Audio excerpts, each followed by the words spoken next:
Alright, so what do we got today? We got the Bandai Tamashii Nations SH Figuarts Dragon Ball Super superhero movie version of Pan. This is a very unique release. Never thought we would get Pan, but super happy that we do. If there was ever a chance that we would get her, it would be off a movie release. So it's cool that we got this opportunity from the movie to get a Pan figure. Uh, Even though it's not the, I guess, version I would like. Obviously, the version I would like is the GT version. That's the classic one for me. But I don't see that happening anytime soon. With that being said, though, here is the figure on the front side. It is a web exclusive, so it's a little bit more pricier. On the other side, we get images of the figure right there. And on the back side as well, right there, you can see. If you're interested, of course, as always, check out the links down below to order yourself a pan. So let's crack this figure open and check her out. Alright, so here she is out of the box, and right off the bat, I wanted to check out the joints on this figure because there are reports that there are super tight joints to the point that when you bend it, it snaps and breaks. And it's mainly on this arm right here, and mine does have the issue where it is super tight, where I can't even rotate the arm forward. It's stuck. I can swivel it right here, but I can't move it back or forward because I feel like it's gonna break. This one will go just fine, as you can see, and everything else is fine too. I did read reports about the legs being stuck too, but it's worth noting that this figure comes from the Vietnam factory, which is known for loose joints. And speaking of loose joints, her ankles are a little bit loose.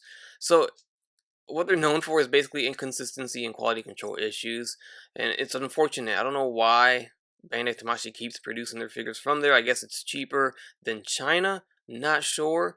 But man, we're struggling with this factory. We really are. We're either getting super loose joints like we did on Future Trunks, or we're getting super tight joints that break on this pan right here, or a loose little ankle. So it's driving me crazy. It's unfortunate. Hopefully this is not like a recipe that's boiling into something worse, and that hopefully this line doesn't crash and burn because of it. But they need to address this issue right away. I don't understand what's going on, but they really need to address the quality control issues with the loose and tight joints on these figures. So now I'm gonna try to figure out how I can fix this. I'm gonna try to do some hot air or hot water. Hopefully it'll move. I really don't want it to snap or break, but I do want it to move. Alright guys, and we are back in business, ladies and gentlemen. Here we have my right arm is good now. And what I did was I used 303 protectant. I figured, what the heck, I didn't know if this was going to work or not. I figured it wasn't going to hurt it. But anyways, let's get back to the video review. Pan looks great. She looks awesome, but she is terribly out of scale, unfortunately. She's not going to scale well with your regular DBZ fighters, or Gohan for that matter. She has a gigantic head.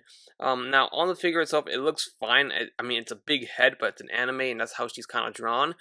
But, nah, I think they went a little overboard on this one, and it's not in scale with Gohan. Notably because she comes with the DLC of Gohan's separate head, where he gets hugged by Pan, and you can see his face is making that that expression.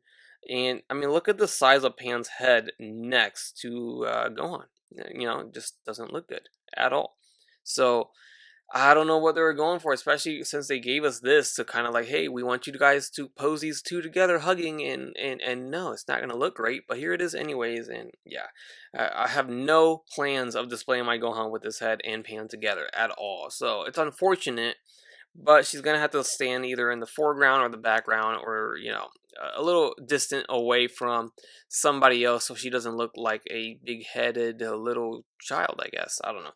But it's still cool that we have a Pan. I just wish that they would put her, or put these smaller scale figures in scale. I don't know why they're having so much trouble, but what they are doing good, or what they're doing better with, is articulating these guys a lot better. Now, when this figure was first teased, a lot of people thought that the legs were not articulated. It looked like a little statue on the bottom and then articulated upper top, and it wasn't. It's just because they hid the joint, or the cut, so well, and the photos at the time weren't really good. But she is fully articulated, and some of the best articulation I've seen on a smaller scale figure. I'm impressed. I think she's a little smaller than Kid Gohan and Kid Krillin, well, not Kid Krillin, but Battle Armor Krillin.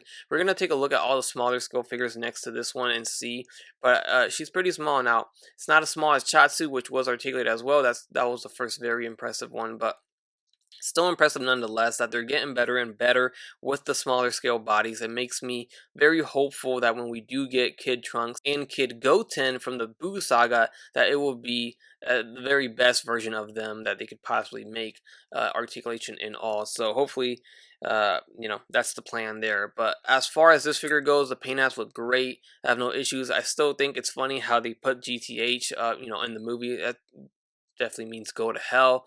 That's what she's wearing, and it's cool. Akira Toriyama tends to do some crazy stuff that normally we won't see in children's cartoons. Anyways, it's not really it's children's. I don't know. Whatever. It's adults watch Dragon Ball Z more than kids at this point. But the figure comes with three faceplates extra, so a total of four. You could see that she has that face expression right there, where she's kind of this like normal, serious. Then she has this face expression where she is happy and smiling, or even laughing.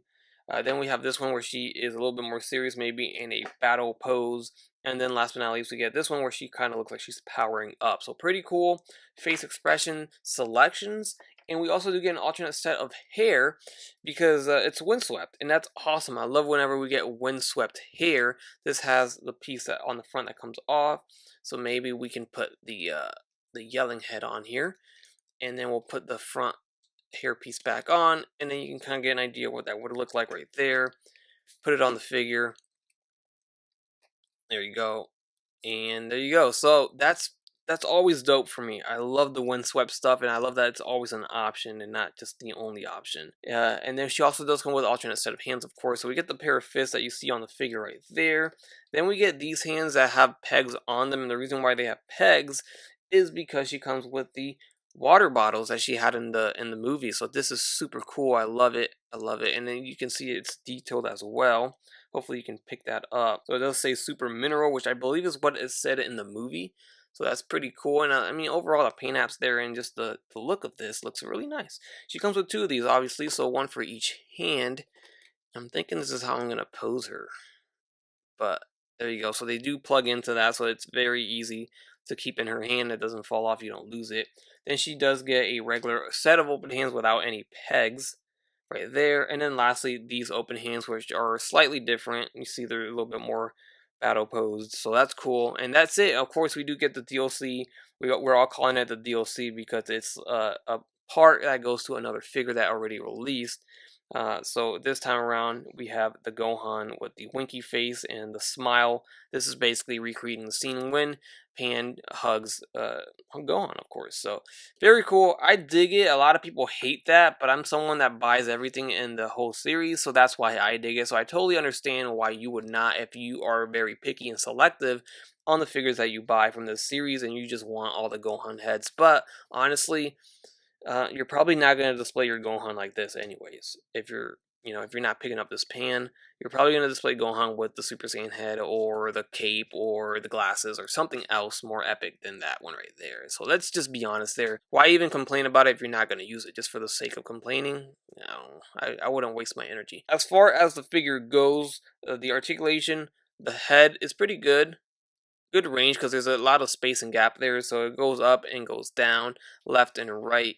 Head tilting, very nicely done. The arm now, of course, goes forward and back. Again, be careful with that; it will snap on you. Don't risk it.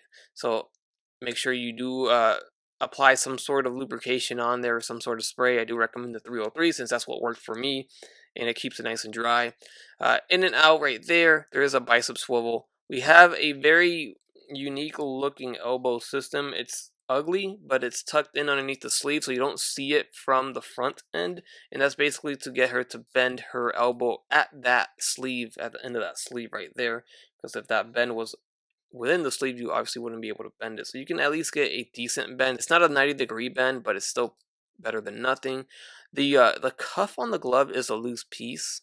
Kind of hate that. I don't like that a lot, but I get it. I don't see why it would be hard to sculpt the hand with the cuff there included and just have it click in there, but I don't know. Swivel at that ball jointed wrist, and then there's no hinge on it, but it does kind of still act like a hinge there.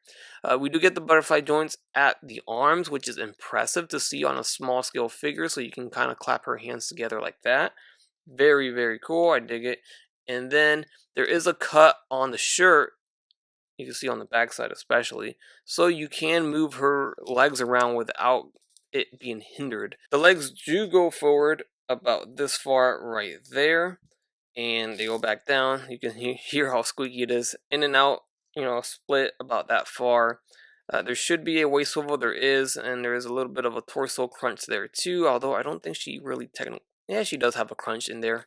It's just gets a little hindered by that shirt, but you can still kind of crunch her forward. Legs are single jointed, that's to be expected on this scale, but it still bends further than a 90-degree bend, which I will take all day long. There's a swivel at that knee. There's also a swivel at the ankle, a hinge forward and back, a rocker, and a toe hinge as well. So very nice. I mean, that's literally your standard set points of articulation for your SH Figuarts standard figures, and it's on a smaller scale character like Pan. Alright, so first and foremost, her height is just about 3.5 inches tall. Alright, so there she is next to the smallest fully articulated DBZ Figuarts character or figure. It's Chatsu, which was packed in with TN. It wasn't a single release like Pan is. But you can see here, he is smaller. They still articulated him very well. And Pan does stand taller than Chatsu, which I think is pretty accurate. Alright, now moving up a little bit on the smaller scale figures, we have Kid Gohan, the battle armor from the Frieza saga. And he is another smaller figure, but obviously bigger than Pan and bigger than Chatsu. So you can get an idea of how big Pan is if you are expecting to receive this figure. And I think this is cool. I like that Pan isn't oversized too much. Yeah, she has a big head, but she's not as big as Kid Goku from the Dragon Ball series. You know, the figure that they released for that one that was way oversized. If anything, that Kid Goku should be the size of this Pan. And we're going to take a look at that Kid Goku right after we take a look at Krillin, Battle Armor Krillin, which is not a kid, but he's a small guy, and you can see he is taller than Gohan, seeing that he is leaving my camera area there. His head's cut off. Alright, and here we have Kid Goku from the Dragon Ball series next to Pan. And you can see this is the blue gi version, but if you have the orange gi version, it's the same figure, so it's the same height. And you can just see how big this Kid Goku is. Very, very big. He's even bigger than the Krillin and the Gohan I just showed you.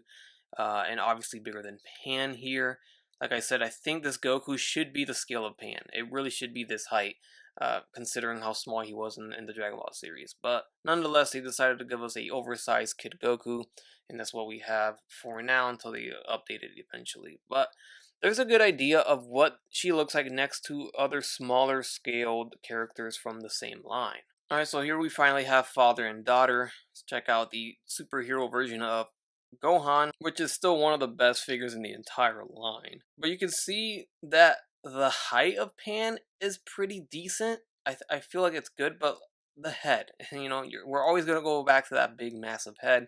If they would have just scaled it a little bit smaller, it would have been better. It's technically supposed to be smaller than Gohan's head, but Gohan's head's, that would be a very tiny head for Pan. If anything, the entire figure would have to be scaled down, including the body, so that it could fit this figure right here. So obviously, if I put her head up here like they're gonna hug, I mean that is craziness right there. Like there's a hug between massive head Pan and her father.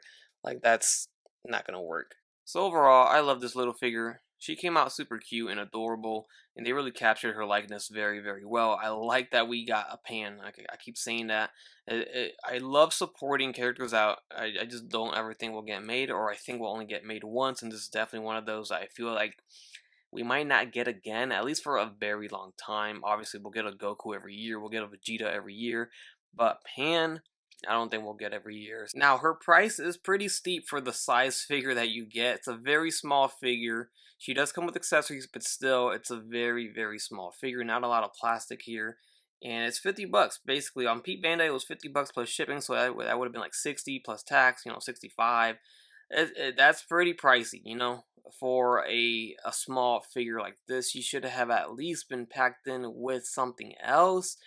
Honestly, small figures like this should be like a 2-pack. I would have definitely dug it if it was a 2-pack with her school uniform. So we had 2 figures, the school uniform one and this one here so that we could actually faithfully recreate the hug with Gohan when she's wearing the school uniform, and then we can have her in her fighting pose.